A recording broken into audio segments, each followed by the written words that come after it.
बानी पीटीआई इमरान खान ने कहा है कि हुकूमत आइन में तब्दीली करना चाहती है ताकि काजी फाइज ईसा को दोबारा चीफ जस्टिस लगाया जा सके और उनको एक्सटेंशन दी जा सके। उन्होंने ये भी कहा कि अगर मखसूस नशिस्तों से मुतालिक फैसले पर अमल दरामद नहीं किया जाता तो एहतजाज किया जाएगा। बुखारी साहब, ये इमरान खान साहब की जो नई स्टेटमेंट सामने आई है, क्या कहेंगे आप इस पर? देखिए, पहली बात तो ये है कि खान साहब में एक ख़राबी है, वो ये है कि जो कुछ भी उनके प्यारे उनको जाके जेल में बताते हैं, खान साहब उसके ऊपर रिएक्ट करते हैं बगैर ये सोचे या मालूम किए कि इसकी हकीकत क्या है। अभी कोई आपने सुना कि कोई आइन में तरमीम हो रही है चीफ जस्टिस को दोबारा 3 साल के लिए रखने के लिए? नहीं। ये वो प्रोपोगंडा है जो उनके वकला ने किया है। अच्छा। वही जाके उनको अंदर बताते हैं और खान साहब बिलीव कर लेते हैं कि हाँ वाकई ये चीफ जस्टिस को 3 साल। अरे किसी ने चीफ जस्टिस से पूछा है कि वो 3 साल लेंगे या नहीं? मतलब काजी फायद जैसा शख्स अगर इस तरह की साजिश का हिस्सा बनेगा और 3 साल की एक्सटेंशन ले लेगा कानून की वायलेशन में या अमेंडमेंट के बाद, तो फिर वो कहे कि काजी फायद ईसा है भाई। तो खान साहब जो हैं बगैर सोचे समझे एक काम तो ये कर रहे हैं, दूसरा काम वो फिर बगैर सोचे समझे ये कर रहे हैं कि पाकिस्तान को बांग्लादेश बनाने पे तुले हुए हैं। हाँ जी।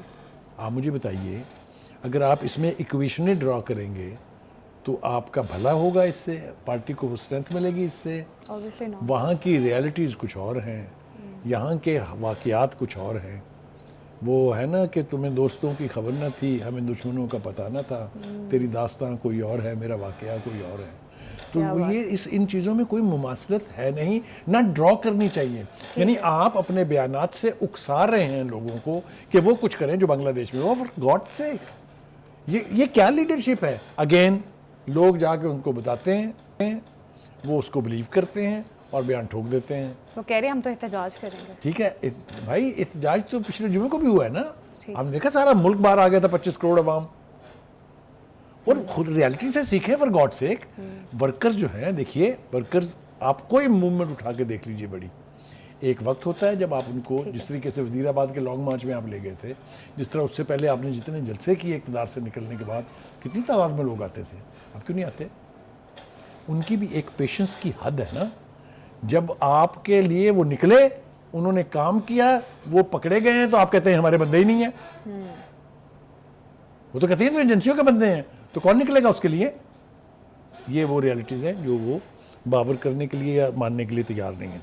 एक और बात, फिर वो उस थीसिस के ऊपर फंस गए हैं कि 9 मई तो उन्होंने ही किया है जिन्होंने सीसीटीवी फुटेज गायब की। एक सिंपल बात मैं आपसे पूछता हूँ, कॉमन सेंस का सवाल है, किसी राह चलते बंदे से पूछ लीजिए कि भाई सीसीटीवी कैमरा जो है, क्या उसकी लाइनें ऊपर से आसमान से मिलती हैं? बाकी के जो कैमरे हज़ारों की तादाद में उस दिन काम कर रहे थे, जिन्होंने वो सारी फुटेज लाइव दिखाई for hours and hours together, वो झूठ थे। सीसीटीवी फुटेज जो है वो बहुत कमाल की होगी। जो एविडेंस है, ये खान साहब किस बेस पे कह रहे हैं चीफ जस्टिस को एक्सटेंशन मिल सकती है या चीजें? अभी तो कुछ ऐसा हमने सुना नहीं। मैंने कहा है ना कि there is something, there are few people who conceive something, start believing it. ठीक, उसका कोई इलाज नहीं। वैसे चीफ जस्टिस को एक्सटेंशन मिलनी नहीं है अभी तक। आप मुझे बताइए कोई इंडिकेशन आपके जहन में हो? नहीं। That's it. आप इंतजार करें, देखें ना, अमेंडमेंट पहले दिन पास होकर उस दिन पास तो नहीं हो जानी ना। ठीक, हुकूमत पहले अपना इरादा जाहिर करेगी, फिर हुकूमत उसको टेबल करेगी। आपकी बड़ी स्ट्रॉन्ग अपोजिशन मौजूद है कौमी असम्बली में, उस पर कब पड़ेगी, फिर आप बयान दागे। अभी ग्राउंड पर कुछ हुआ नहीं है, आपने बयान ठोक दिया। यानी आपने बिला वजह मुतलका लोगों को अपना दुश्मन बना लिया। You know what I mean? कहने का मतलब ये है कि इल्ज़ाम लगाना जो है, आज मिसाल के तौर पे उन्होंने दूसरा इल्ज़ाम ये लगाया है कि मेरी पार्टी को ब्रेक किया गया, डालों वाले आगे उठा के ले गए। हाँ। डालों वालों ने ये किया, तो किबला 2018 में भी तो डालों में ही आए थे ना लोग। उस वक्त वो ठीक था, अब गलत है। अजीब व गरीब बात है ना ये। तो इसलिए मेरा कहने का मतलब ये है कि खान साहब को ग्राउंड रियलिटीज़ को देख के रिएक्ट करना चाहिए। He has been a prime minister of this country for nearly 4 years. He has been a political leader for 26-7 years. उनके बयानात में बचपना या इमेच्योरिटी नहीं होनी चाहिए। अच्छा। उन्हें he should give up the habit of believing his own propaganda. Hitler आज भी रूल कर रहा होता, उसका मुजस्समा रखा होता और हुकूमत हो रही होती, if he had not started believing his own propaganda. उसको जो उसके जनरल कहते थे, जनरल हेस कहता था, जो जनरल गोबल्स कहता था, he started believing that and there he is. अच्छा बुखारी साहब, फॉर इंस्टेंस अगर चीफ जस्टिस को एक्सटेंशन दे दी गई तो फिर क्या होगा? एक प्रोवर्बियल इंग्लिश मुहावरा है कि we will cross the bridges when they will come. पुल आए नहीं है, उनको पार कैसे करने पे परेशान है आप। ठीक, अच्छा। Let the bridges come and we will decide what to do.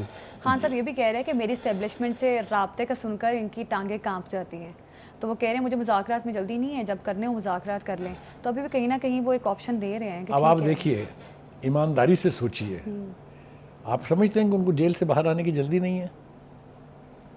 Live in prison, बिल्कुल। एक दूसरी बात यह है कि वो टांगें कांप जाती जिसका वो कह रहे हैं ना, वो तो बात करने के लिए तैयार नहीं है। ये खुद खान साहब ने हमें बताया कि मैं तो तंग आ गया हूँ, थक गया हूँ इंतजार कर करके। फिर उन्होंने मुझे कहा कि हमें बताया कि मैं खत लिखने वाला हूँ उनसे कि मुझसे मिल लें। ठीक है, तो जल्दी किसको है? खुदा के वास्ते जमीन आसमान के कलाबे मिलाने से कुछ नहीं होगा। You have to live in a world of realism.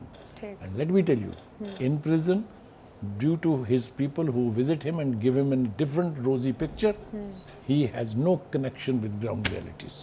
ठीक ठीक, बिल्कुल। एक रियलिटी बेस्ड जो पिक्चर है वो कहीं ना कहीं लोग जाकर अंदर इमरान खान साहब को पेश नहीं करे, बानी पीटीआई को। अब देखना है कि बानी पीटीआई ने स्ट्रीट वो बात की स्ट्रीट मूवमेंट चलाने की, अब आगे उनकी जानिब से क्या स्टेटमेंट सामने आती है। कहीं ना कहीं उनके ये जो बयानात हैं, ये जो नैरेटिव है, कहीं ना कहीं उनके लिए मजीद परेशानियाँ या मजीद मुश्किलात भी पैदा कर सकता है। सुप्रीम कोर्ट ने मुस्लिम लीग नून के चारों अरकान असम्बली की रुकनीत को बहाल कर दिया है। बुखारी साहब, सुप्रीम कोर्ट का ये फैसला लाहौर हाई कोर्ट के फैसले को कालादम करार दे दिया और इलेक्शन कमीशन के फैसले को दोबारा बहाल कर दिया है। किस तरह हाँ, से देखिए, मेरे ख्याल से इस फैसले के ऊपर हम कमेंट कर तो सकते हैं, ठीक है, नहीं है, लेकिन सबसे ज़्यादा रिएक्शन इसके ऊपर आया पीटीआई की तरफ से। अच्छा, उन्होंने कहा कि जनाब हमारी जो है अक्सरियत का बेड़ा गर्क करने के लिए एक और काम कर दिया उन्होंने। मेरा एतराज़ इसके ऊपर यह है कि अगर सुप्रीम कोर्ट आपको बगैर मांगे, बगैर पार्टी हुए 70 सीटों का तोहफा दे दे तो वो तो ठीक है, लेकिन अगर वो आपकी 3 सीटें जो हैं उसके फैसले को अपहोल्ड कर ले तो वो गलत है। मुझे एक तो ये ड्युअलिटी कभी समझ में नहीं आई, एक बात। दूसरी बात ये है कि जिस तरह का रद्द-ए-अमल इसके ऊपर पार्टी की लीडरशिप दे रही है, ख़ासतौर से गौहर अयूब कह रहा हूँ, गौहर साहब ने जो कुछ कहा, आप मुझे बताइए कि अगर बानी पीटीआई ने एक दफ़ा बांग्लादेश का जिक्र कर दिया किसी चीज़ में, तो इसका ये मतलब थोड़ी है कि बांग्लादेश हर जगह घुसेड़ दें। अब आप देखिए वो क्या कह रहे हैं कि तोसी की आड़ में काम करने वालों ने बांग्लादेश से सबक लेना चाहिए। धमकी है ये। अच्छा, ये धमकी है अदलिया को, ये धमकी है इंसाफ को।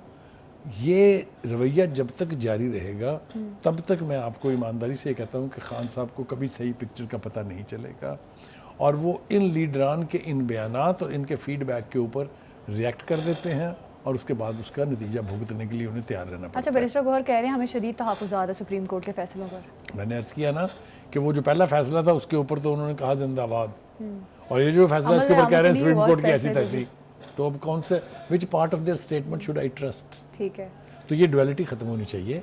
इंसाफ, वो कहते हैं justice must take its course. ठीक है, इंसाफ होता हुआ दिखाई देना चाहिए, और इस किस्म के मामलों में, सियासी मामलों में ख़ास तौर से पॉलिटिकल पार्टीज़ को पेशेंस रखनी चाहिए। There always the next step. आपको ये फैसला कबूल नहीं है, आप इसके खिलाफ अपील में चले जाएं, आपको रिलीफ मिल जाएगा।